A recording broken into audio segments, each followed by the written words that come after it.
Arsenal just won the Premier League. From now on, we go for more. And Arteta has already started changing the team that won it.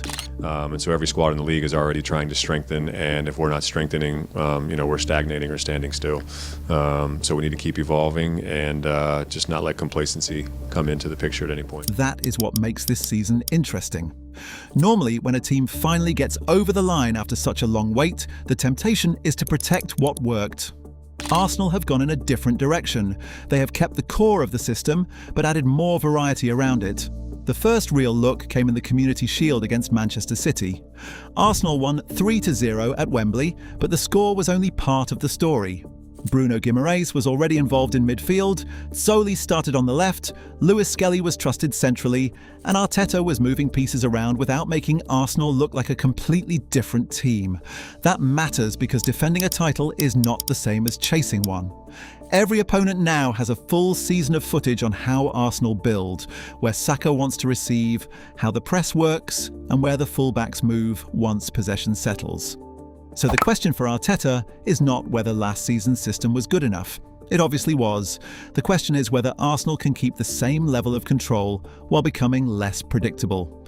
And after looking at the squad, the midfield, the attacking options and what we saw against City, I think there is a serious case that they can. The formation graphic before kickoff usually shows a 4-3-3 or 4-2-3-1, but that only explains the starting positions. Once Arsenal begin building, the shape becomes much more fluid. Last season, Rice was a good example of that. There were games where he operated next to Zubimendi and others where he pushed higher, leaving Zubimendi closer to the centre-backs. Now Bruno Guimarães has been added to a midfield that already includes Rice, Zubimendi, Odegaard and Eze. That gives Arteta more room to pick the midfield around the type of game Arsenal expect. If they need someone who can receive under pressure, Bruno becomes very useful. If they want Rice higher around the box, Zubimendi can hold the deeper position. Odegaard and Eze give them players who are more comfortable receiving between midfield and defence. We saw the same idea last season against Sporting. Arsenal started with Zubimendi deeper and Rice and Eze higher. Later, Zubimendi dropped into the back line, Rice took over the deeper midfield role and Hincapié moved inside. The shape on the team sheet stayed the same, but the jobs inside it changed. That is probably the best way to understand Arteta's midfield now. He is not looking for one combination that has to start every important game. He wants players who can take over different spaces, depending on what Arsenal are trying to solve. The Community Shield against Manchester City was useful because it gave us an early look at how those ideas might work this season. Arsenal won 3-0, but what stood out was how comfortable they looked despite changing several important pieces. Rice, Saka and Zubimendi were available, yet Arteta started Bruno Guimarães, Solis, Havertz and Lewis Skelly. That could easily have made the team feel disjointed.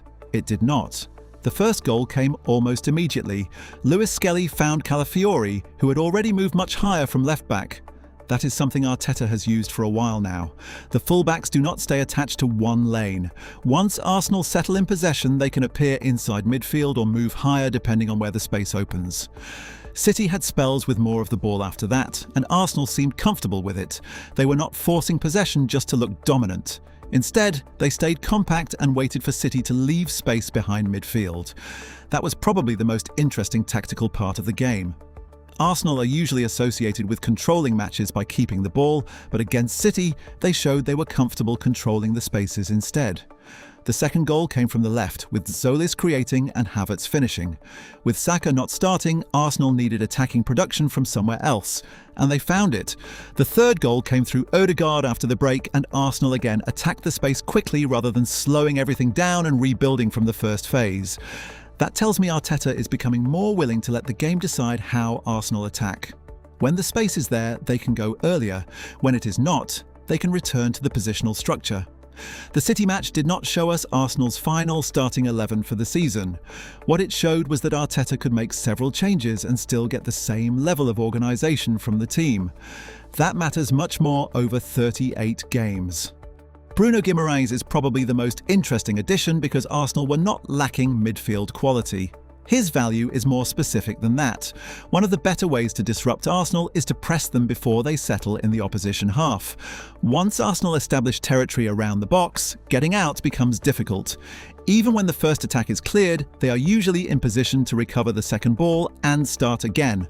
So some opponents try to stop the whole process earlier. They press the centre-backs, close the central passing lane, and try to make Arsenal play before the structure is properly set.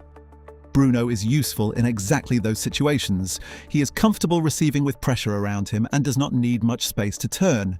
He can also invite a midfielder towards him before releasing the ball into the space that movement has opened. That is where his game can really change Arsenal's build-up. If Bruno gets beyond the first press, Arsenal suddenly have players receiving while facing forward rather than taking the ball with pressure already on their back. That gives Rice better access to the next line and makes it easier for Ødegaard to receive higher up. It can also free a full back to move inside because the ball has already escaped the first wave of pressure. Bruno is not there simply to add another name to the midfield. He gives Arsenal a better chance of surviving the part of the game where opponents try to stop them before they take control. Zubimendi's influence is easier to miss because a lot of his work is about positioning rather than obvious actions on the ball. When Arsenal build from the back, they need someone close enough to the centre-backs to give them a route through the middle. Zubimendi usually provides that option, and that changes what Rice can do. Rice no longer has to spend every possession waiting in front of the defence.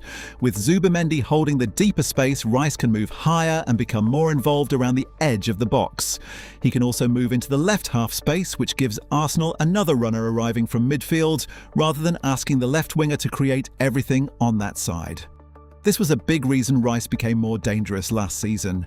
His attacking improvement was not just about him changing as a player, the structure around him changed too.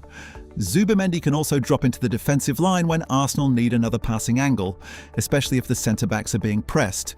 When that happens, the rest of the midfield has to adjust around him, so Arsenal still have numbers through the centre. That is his real value. He gives the players around him freedom without making the midfield lose its balance. For a long time, Arsenal's best attacking relationships were on the right. Saka and Ødegaard understood each other's movement, and the full-back around them could either overlap or move inside. Opponents eventually started preparing for that. More help went towards Saka. The right side became crowded. Arsenal could still dominate possession, but the attack sometimes became easier to read because so much of the danger came from the same area.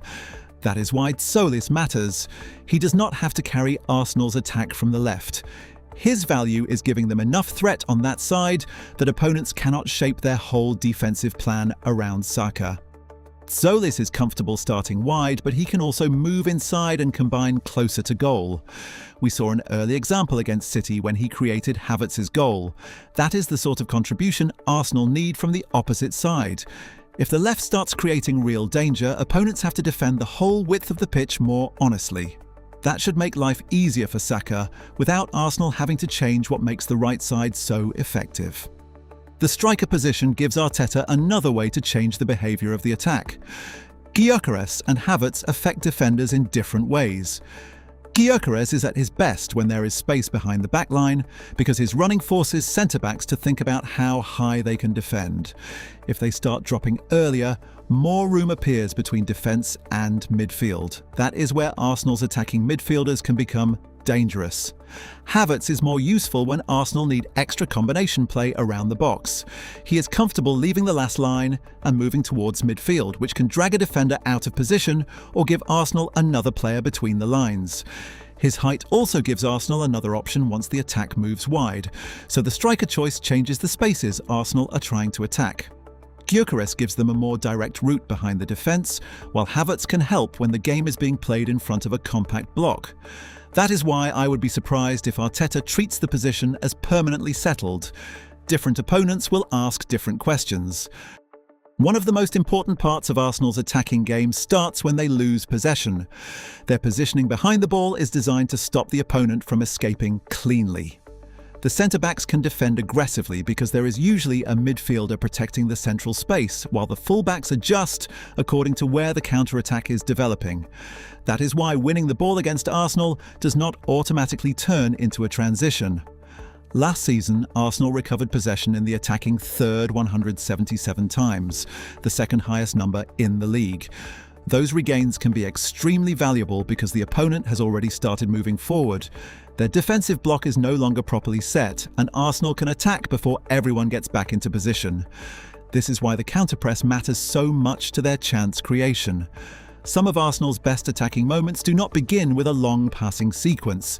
They begin with winning the ball back 5 seconds after losing it. Arteta can commit players forward because the defenders behind the attack are comfortable dealing with large spaces. Gabriel can step out and defend aggressively, while Saliba's pace and calmness allow Arsenal to hold a higher line when he is fit. The players around them then give Arteta different ways to shape the first phase.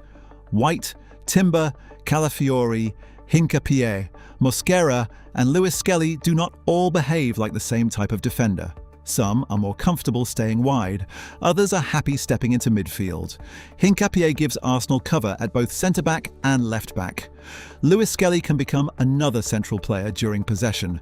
That means Arteta's choice at full-back can affect where the extra man appears when Arsenal build. Against one opponent, he might want another player inside midfield. Against another, he might need more protection against pace on the counter-attack. That is what makes the defensive depth so useful. It is not only about surviving injuries, it changes the way Arsenal can get the ball from the first line into midfield. At this point, Arsenal's set pieces have to be treated as part of the tactical plan. Last season, they scored 24 Premier League goals from dead ball situations, with 18 coming from corners. That was a league record. Rice's in-swinging deliveries produced 8 goals, while Saka's produced 6. The value becomes obvious in difficult matches. There will always be games where Arsenal dominate territory but struggle to create a clean chance through open play. A corner can change that without Arsenal needing to break down the whole defensive block. It also affects how opponents defend around their own box. Putting the ball behind is no longer an easy escape route when Arsenal are one of the best teams in the league at attacking the next set piece. That gives them another route to goal when the open play attack is not producing enough.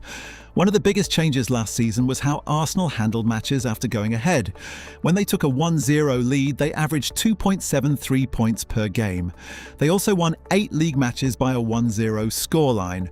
That tells us they became better at managing the score rather than chasing the same type of control for 90 minutes. Earlier versions of Arteta's Arsenal looked most comfortable when the game stayed in their rhythm. The title-winning side became more comfortable when the match stopped looking exactly the way they wanted. There were periods where they gave up some territory and focused on protecting the central spaces around their own box. They also became better at recognizing when another attack was worth the risk and when the game needed to be slowed down. That balance matters in a title race. There are matches where chasing a second goal is the right choice. There are others where opening the game simply gives the opponent a way back in. Arsenal handled that decision far better last season. The biggest question for Arsenal is not whether they have more options. They clearly do. The concern is what happens when the game becomes slow and there is very little space anywhere. There were periods last season where Arsenal had plenty of possession without really moving the opposition defence. Teams protected the centre, stayed compact around the box, and forced Arsenal to circulate the ball in front of them. That is still the situation where I think they can be tested. Having more players who can carry the ball or make different runs should help. But the problem is not solved until we see Arsenal consistently create high-quality chances against those deeper blocks.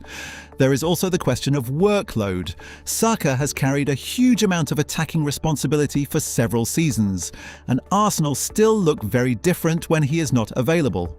Saliba's fitness matters just as much at the other end, because Arsenal's ability to defend higher up the pitch depends heavily on having defenders who can handle space behind them.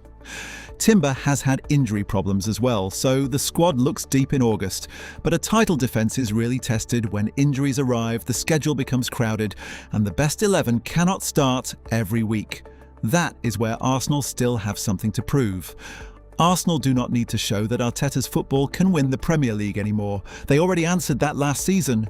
The challenge now is what happens once everyone else knows how that team works. And that is why the changes this summer matter. The Community Shield gave us the first glimpse. Arsenal looked familiar enough that you could still recognise the system, but the routes through it were different.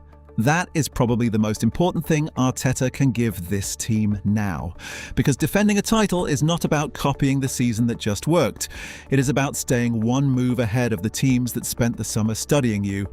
Arsenal have given themselves a better chance of doing that. And that is why I think they can win the Premier League again.